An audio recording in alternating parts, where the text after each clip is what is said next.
He wasn't calling for help. He was filming the red blood smear where a man had just died. That's our final Appalachian Mountains horror story. But first, we head to an isolated highway in West Virginia.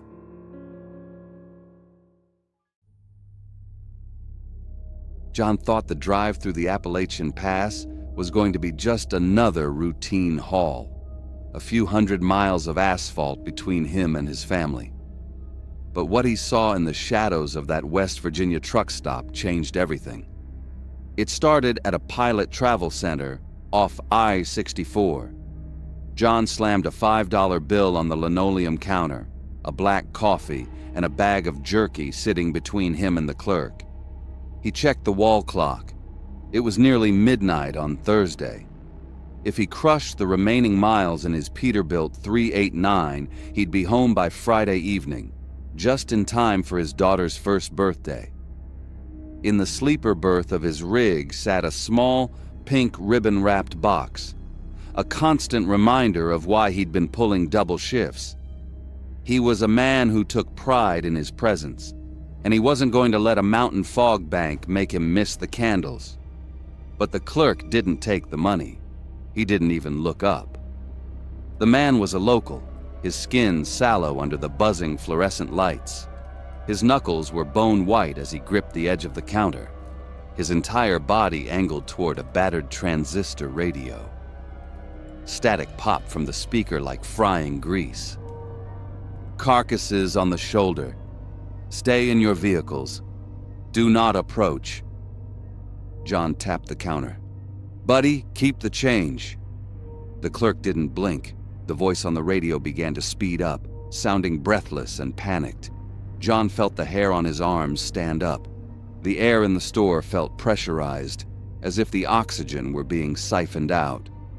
This overwhelming sense of unease caused him to abandon his change. He grabbed his coffee and pushed through the glass door. He walked fast toward his rig, his breath hitching in the sub-zero air. He wanted to get away from that store and back into the safety of his cab. But as he reached the chrome steps of the Peterbilt, he stopped. At the edge of the tree line, just beyond the reach of the floodlights, he saw two yellow orbs. They were low to the ground, reflecting the light with a dull metallic sheen. John stood frozen. Usually a deer will bolt at the crunch of gravel. John stomped his heavy work boot against the pavement, a loud echoing crack meant to startle the animal. The eyes didn't move. They didn't blink. They were just watching him with a predatory stillness. The primal alarm bell ringing in the back of John's brain forced him to skip his pre-trip inspection. He climbed into the cab, locked the door, and released the air brakes. 10 minutes later, John was doing 60 miles per hour, the engine of the 389 roaring through the winding mountain pass. The radio was silent, yet the feeling of being watched persisted. He checked his right side mirror, and his stomach dropped. In the glass, reflecting the red glow of his taillights, he saw the yellow eyes again. They were right beside the truck, keeping perfect pace. John's grip tightened on the wheel. He was moving at highway speeds. He squinted at the mirror, trying to make sense of the physics. When a deer runs, its head bobs. These eyes were perfectly level. They were floating at window height, gliding through the darkness as smooth as oil. White line fever, John muttered. He blinked hard and looked back. The eyes were gone. This apparent hallucination convinced him he needed to reset his brain before the fatigue caused a real accident. He pulled into a desolate concrete rest stop 5 miles down the road. It was a simple pull-off, devoid of lights, nestled in a tunnel of skeletal oaks. But before he could even reach for his flashlight, high beams swept across his cab. 2 pickup trucks lifted high with roaring exhausts swerved into the rest area. They circled John's rig like sharks before parking perpendicular to his front bumper, blocking him in. 4 men spilled out, dressed in blaze orange hunting vests and clutching beer cans. One walked up to John's door and slammed his open palm against the glass. Bang! John jumped, his heart hammering. The man screamed something unintelligible and threw his beer can at the door. Eventually, the group piled back into their trucks and peeled out. John was alone again, but the interaction left him feeling dangerously exposed. This immediate threat drove him to use the Appalachian deadbolt. John pulled his seatbelt all the way out until the retractor locked with a sharp mechanical click. He looped the thick nylon webbing through the interior door handle and clicked it back into the buckle. He pulled it tight, turning the seatbelt into a high-tension cable holding the door shut. He did the same to the passenger side. The cab was now a fortress. John sat back and closed his eyes. Thud. The sound came from the road behind the trailer. It was heavy and wet. Thud. Thud. John looked into the mirror. 100 yards away under the pale moon were the yellow eyes. As the creature stepped into the light, John's breath hitched. It had the head of a deer, but the neck was twisted at a sickening 90-degree angle. It wasn't walking on 4 legs.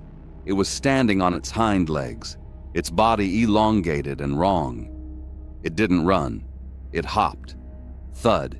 It launched itself into the air, stiff-legged. It landed with the weight of a boulder. Thud. It was closing the distance with terrifying speed. John grabbed for the ignition, his hands shaking. The radio static exploded back to life. Aggressive motor functions. Do not open your doors. John dove for the key, twisting it just as the truck shuddered. Slam. Something impacted the driver's side door with incredible force. It wasn't a hand. It was the weight of a heavy body ramming the steel. John scrambled into the sleeper berth, grabbing a heavy tire iron. The truck rocked as the ramming continued, 3, 4 times, each hit making the metal groan. But the seatbelt held. The nylon strap went taut, creaking under the tension as the door was pounded from the outside. The thing outside let out a sound that froze John's blood, a guttural human-like roar. Suddenly, the ramming stopped. The weight vanished. John waited, clutching the tire iron. 2 minutes passed. Slowly, he peeked over the dashboard. The creature was standing 5 feet away.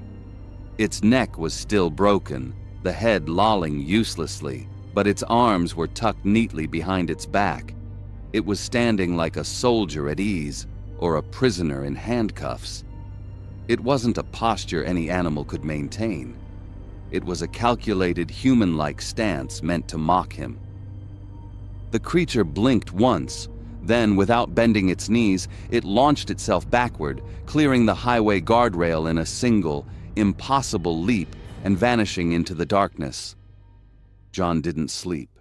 He didn't unlock the seat belts. He sat there in the silence until the sun finally broke over the ridges. He drove until he hit the state line, never looking back. They say chronic wasting disease rots the brain and makes animals lose their fear. But madness doesn't teach a deer how to stand like a man, and it certainly doesn't teach them how to wait. John proved a locked door can save your life. But in our next story, Shane is about to learn that the deadliest predators don't need an entrance. They're already whispering from a place he can't reach.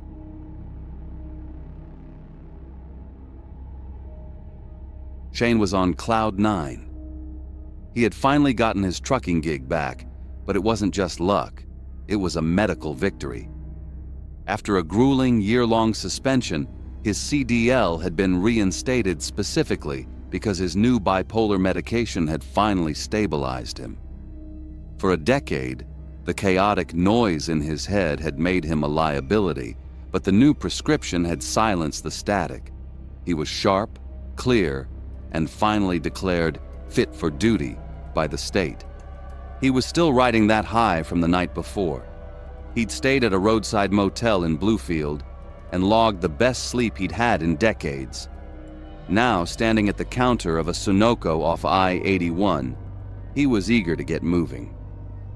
The air was thick with the smell of diesel and artificial pine as he piled his items on the counter. He grabbed a bag of beef jerky because he was starving and a 20-count bottle of Advil. He had woken up with a dull, nagging throb buried deep behind his right temple. He figured it was just a dehydration headache from sleeping so hard, so he grabbed the pills to knock it out before it turned into a migraine. He paid for his haul, the small plastic bag crinkling in the quiet store, feeling invincible and ready to tear up the asphalt. He was climbing into the cab when he saw her. A young woman in a faded denim jacket was standing near the pumps, looking around. She approached him tentatively. Usually, Shane followed the no riders rule like scripture, but everything was going so well today that he hesitated. She didn't look like a threat, just tired and cold. She told him she was only going an hour north to a small mountain town. Shane unlocked the passenger door and waved her in. Shane pulled onto the interstate, the rhythmic click-clack of the turn signal syncing with the orange glow of the dashboard lights. He popped 2 Advil dry, tore into the jerky, and washed it all down with a swig of lukewarm soda. 10 miles onto the interstate, the dull ache in his head shifted. It wasn't just a throb anymore. It was a rhythmic pressure pushing against the side of his skull. The pain was low, maybe a 2 out of 10, but it was persistent. It felt as if his heartbeat was echoing inside his brain, just a fraction of a second too loud. He and the girl chatted about the weather and the steep mountain grades coming up. But 30 minutes into the drive, the pressure evolved into a sharp, stabbing heat directly behind his right eye. The pain crept up to a 4 out of 10. Shane assumed he was just straining his vision against the afternoon glare. He flipped down the sun visor, the plastic hinge squeaking loudly in the cab, but the shadow did nothing to cool the fire starting to burn behind his eye socket. They were 10 minutes from her destination when the shift happened. The pain spiked violently to a 7. It felt less like a headache and more like a hot needle was being threaded slowly through his temple. Suddenly, a sharp spasm hit the side of his head. The reaction was instant. Shane's vision jerked. The road ahead seemed to lag. He glanced at the hitchhiker to ask if she felt the truck shake, but the words died in his throat. To Shane, she appeared to move in stop motion. She glitched from looking at her phone to staring directly at him in a single frameless jump. Shane was terrified, but he was determined to keep his composure. He didn't want to look crazy again. He gripped the steering wheel until his knuckles turned white, forcing his breathing to slow. He was convinced the new medication was causing a visual breakdown, a psychotic side effect the doctors hadn't warned him about. He stayed silent. He managed to navigate the exit and pull into the gas station at her drop-off point. She thanked him and hopped out, oblivious. Shane watched her go, wiped sweat from his upper lip, and whispered a shaky, "What the fuck?" He immediately swallowed 2 more Advil. By Wednesday night, Shane was deep in the Appalachian quiet zone, where cell service died and the radio turned to static. The headache was now a 9 out of 10. It was a blinding, consuming pressure that felt like his skull was too tight for his brain. Then, the sound started. Tick, tick, tick. It was rhythmic, perfectly timed with his pulse. Shane's paranoia, suppressed by the meds, came roaring back. He didn't think it was his head anymore. He thought it was the truck. He became convinced his trucking company had hidden a recording device or a ticking tracker in the sleeper berth to monitor him because of his medical history. But when he stopped the rig and tore the cabin apart, ripping the seams of the mattress, tearing up the floor mats, throwing his clothes everywhere, he found nothing. As he sat panting in the wreckage of his cab, a shadow appeared in his peripheral vision. A spindly, dark hand seemed to reach out from the sleeper curtains. He spun around, but there was nothing there. Convinced the medication was poisoning his vision and causing a psychotic break, He grabbed the pill bottle and threw it out the window into the darkness. He curled up on the torn mattress, sobbing, waiting for the poison to leave his system. Thursday, 3 a.m. The crisis arrived. Severe vertigo hit him like a physical blow. The road ahead didn't just blur, it appeared to liquefy and tilt at a 45-degree angle. Through the static of the CB radio, he hallucinated a voice. "Pull over, Shane. We're almost out." Terrified he was about to kill someone, he swerved the rig into the lot of a small mountain clinic, the brakes screeching. He stumbled inside, begging the night nurse for a psychiatric hold. The doctor, a tired man with gray stubble, didn't strap him down. He asked Shane where the pain was centered. Shane pointed to his right temple. The doctor frowned and clicked on a silver otoscope to check the ear canal for infection. Shane shook on the exam table, tears leaking from his eyes. "I see it," the doctor said softly. He grabbed a pair of long, thin forceps. Shane felt a grotesque sliding sensation, followed by a wet pop. The pressure vanished instantly. The doctor held up a 1.5-inch German cockroach. It was hollowed out, dark and dead. Shane slumped back, laughing hysterically. A wave of relief washed over him. It wasn't the bipolar. He wasn't crazy. It was just a bug. But the doctor didn't laugh. His face went bone white. He clicked the light on the otoscope back on and pointed it deep into Shane's ear canal. "Shane," the doctor whispered, his hand trembling. "The ticking, that wasn't the bug." Shane froze. "What?" "That was the sound of 40 of them chewing their way out of the casing," the doctor said, peering deeper into the red tunnel.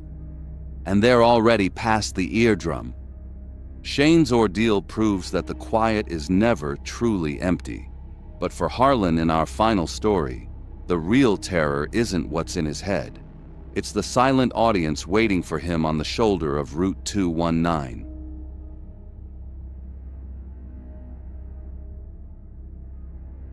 I miss Grandpa," the small tinny voice whimpered through the truck's speakers. "It's been a whole year, Dad. Why can't we just go visit him?" Harlan gripped the steering wheel, his knuckles white against the worn leather.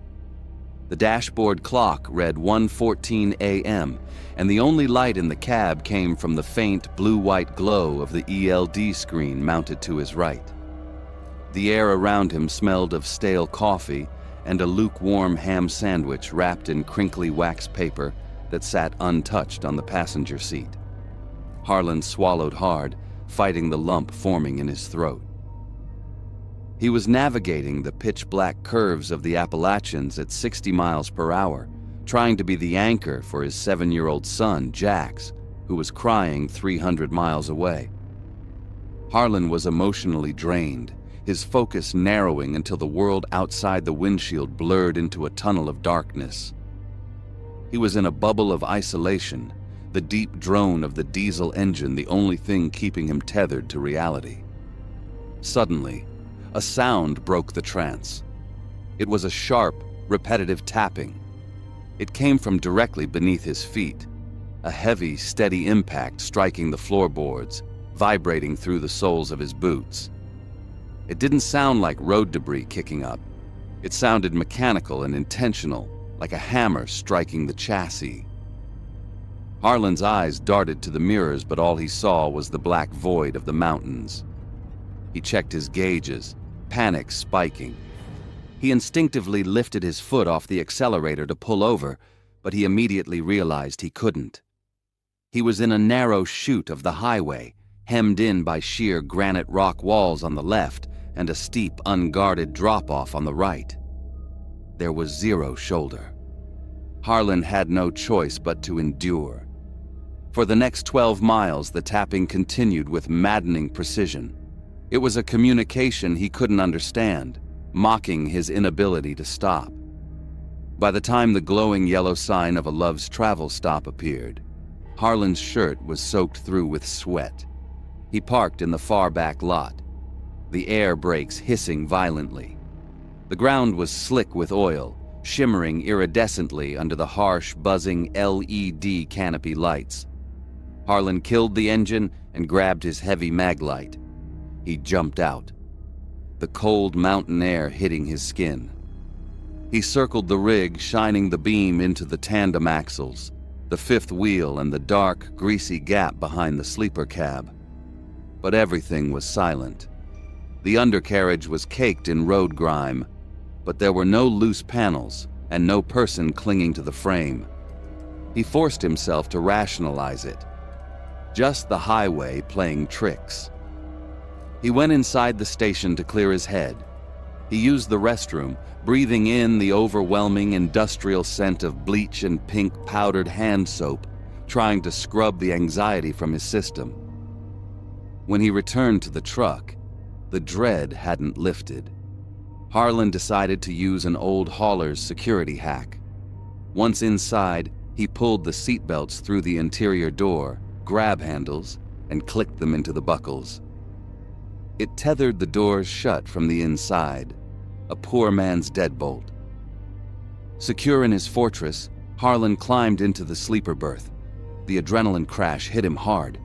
Within minutes, at 3:40 a.m., he was deep in a heavy, grief-exhausted sleep. He was jolted awake by a sound that every trucker fears, the high-pressure hiss of his airlines being snipped. Harlan instantly knew his truck was now an 80,000-pound anchor. The brakes were locked.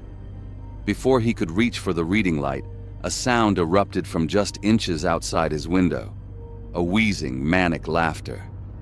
Then came the smell, the pungent, stinging aroma of gasoline pouring over the hood and splashing against the windshield. Harlan sprang into a primal panic. He scrambled to the driver's seat, ripping his Glock 19 from the glove box. He grabbed the door handle to shove it open, but the door wouldn't budge. He had trapped himself. The seatbelt he had used for security was pulled taut. Outside, the crazy man was yanking on the door handle, keeping the tension on the belt so Harlan couldn't release it. Through the glass, Harlan saw the spark of a flint wheel striking over and over. A silver Zippo lighter flared in the darkness. Harlan fumbled with the buckle, his fingers turning to lead. The gasoline fumes were filling the cab. He screamed, a raw, guttural sound, and jammed his thumb into the release button. The buckle clicked. Harlan kicked the door open, rolling onto the oily pavement, gun raised. "Drop it!" Harlan screamed. Standing by the hood was a man in a dirt-stained olive-drab canvas jacket and gray work trousers. He held a red gas can and the lit Zippo. He didn't look terrified. He looked ecstatic. The man didn't attack. He bolted, but he didn't run toward the woods. He sprinted directly toward the freeway, cackling. Harlan chased him to the edge of the on-ramp. The man stopped in the middle of the right lane and turned back, grinning, his teeth yellow in the moonlight. But he was standing in the path of a Peterbilt hauling logs, doing 70 miles per hour. The impact was a dull, sickening thud. No screech of tires. The Peterbilt didn't even stop. The driver likely never saw him. The man in the olive jacket was simply gone, erased in a mist of red. It was 3:45 a.m. The highway was a tomb again. Harlan pulled his phone out to dial 911, his hands shaking. As the line rang, he looked across the divided highway. He froze. A lone black sedan was parked on the shoulder, lights off. A young man was standing up through the sunroof. "Hey!" Harlan shouted, waving his free arm.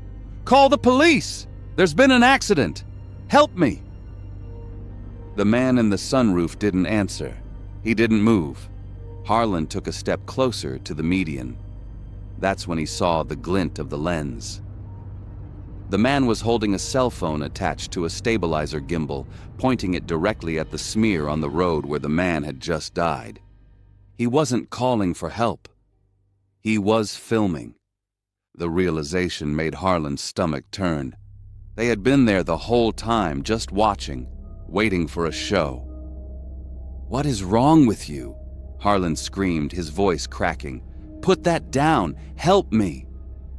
The man in the sunroof ignored him. He held the shot for another 5 seconds, panning slowly across the scene. Then he checked the screen, satisfied. He gave a quick tap on the roof of the car and slid back down into the passenger seat. The sedan didn't peel out. It pulled onto the highway at a perfectly normal, legal speed, disappearing into the Appalachian mist before the operator on Harlan's phone ever picked up. The Appalachian mist hides more than just legends. It hides witnesses. If these stories made you check your mirrors, the next video on your screen is going to make you want to stay out of the woods forever. Click right here to see what else is lurking in the shadows, if you think you can handle it. I'm the Shadow Teller. Stay safe in the dark and never stop on 219.